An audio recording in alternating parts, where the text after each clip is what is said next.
Si nosotros aparecemos en nuestras actas de nacimiento como costarricenses, es porque hay un documento, hay una escritura que sí lo prueba. Pues en relación con la literatura costarricense podríamos decir que hay también documentos que probarían lo que podríamos llamar el acta de nacimiento, no solamente de la literatura costarricense como identidad, sino también hasta de un primer imaginario de cómo debemos ser representados los costarricenses en esa literatura. De ahí la importancia de lo que se ha llamado la polémica, el nacionalismo en literatura.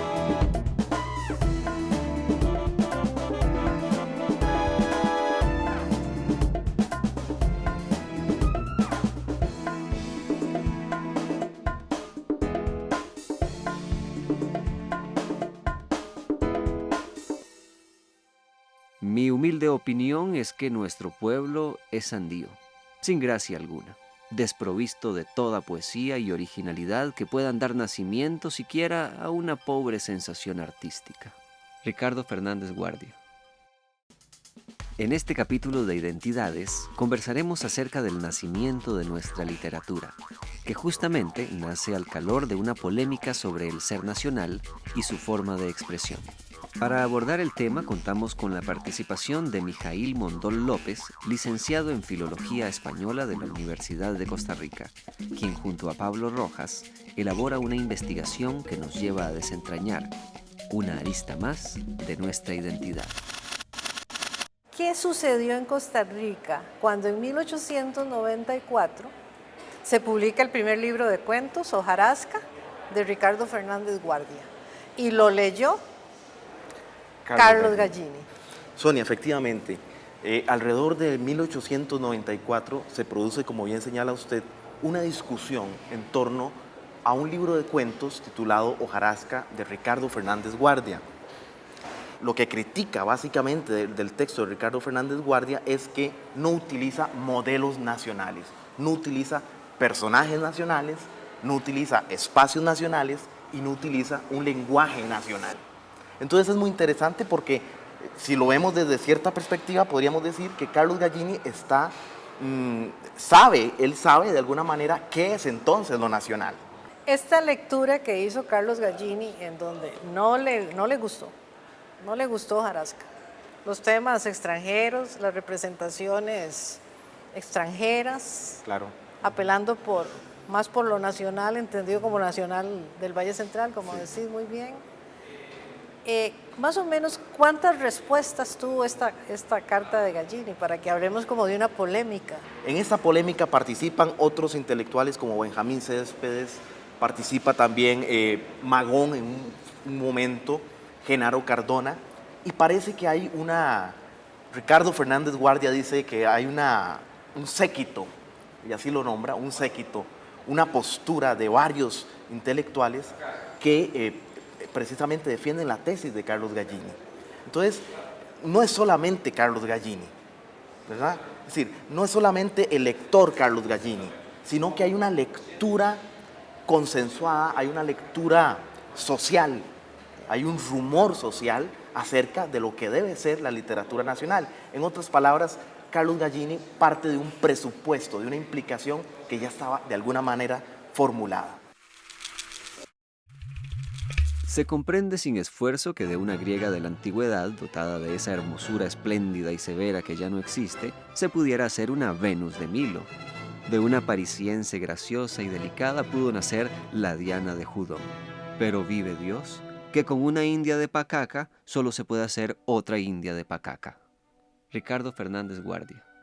Este planteamiento despierta en el marco de los años 1894 y 1900 la publicación de una serie de artículos, cartas y comentarios periodísticos en el que los principales intelectuales, académicos y lectores liberales de la época polemizan sobre las posibilidades de existencia de una literatura nacional. Fernández Guardia era escritor, político y diplomático costarricense. Don Ricardo pasó 5 años en Francia, estancia que, indudablemente, influyó en su formación intelectual, la cual, particularmente, se caracterizó por un fuerte sesgo europeizante. A los 27 años publicó Hojarasca, el cual dio origen a la polémica que opuso, por un lado, a nacionalistas, representados por Carlos Gallini, y por otro lado, a europeizados e hispanistas. A Gallini se le considera uno de los creadores del regionalismo literario costarricense. Abogaba por la producción de una literatura nacionalista inspirada en el paisaje de Costa Rica y que rescatara la lengua y los personajes autóctonos. La crítica de Gallini señala lo siguiente: nadie se ocupa de estudiar nuestro pueblo y sus costumbres. Desde el punto de vista artístico, nadie piensa en desentrañar los tesoros de belleza encerrados en los dramas de nuestras ciudades y en los idilios de las aldeas. Este comentario provocó la respuesta inmediata de Ricardo Fernández Guardia. ¿Imaginan que un país puede llegar a tener literatura y artes propias en 15 días de término? Mi humilde opinión es que nuestro pueblo es sandío, sin gracia alguna, desprovisto de toda poesía y originalidad que puedan dar nacimiento siquiera a una pobre sensación artística. Fernández Guardia se contenta con afirmar esa oposición entre lo que él considera civilización, Europa, y la barbarie, América, y de ella las imposibilidades que señala en relación con nuestro pueblo y con lo que en él y por él se produzca, sobre todo en el orden literario. Básicamente esta metáfora encierra toda una serie de valores, toda una serie de...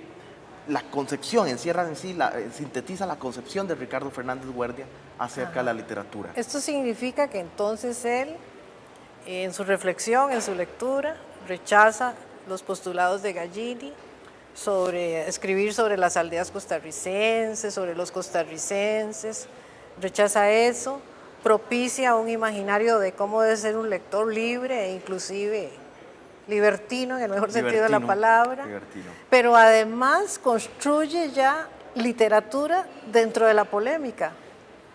Básicamente, en la respuesta que ofrece Ricardo Fernández Guardia, que no es una respuesta directa, es una respuesta que se la manda a Pío Víquez, es una respuesta de alguna manera indirecta, informal. Básicamente lo que plantea Ricardo Fernández Guardia es que el pueblo costarricense no es digno de representación artística. Es decir, que nuestras costumbres, nuestros espacios nacionales no tienen potencialidad artística. O sea, es imposible hacer arte, literatura con lo americano, que es lo indígena. Exactamente. Entonces veamos que esta metáfora tiene un sistema de exclusión bastante complejo, ¿verdad? Y que marcó para siempre la identidad, cómo nos imaginamos los costarricenses y cómo imaginamos nuestra literatura. Exacto.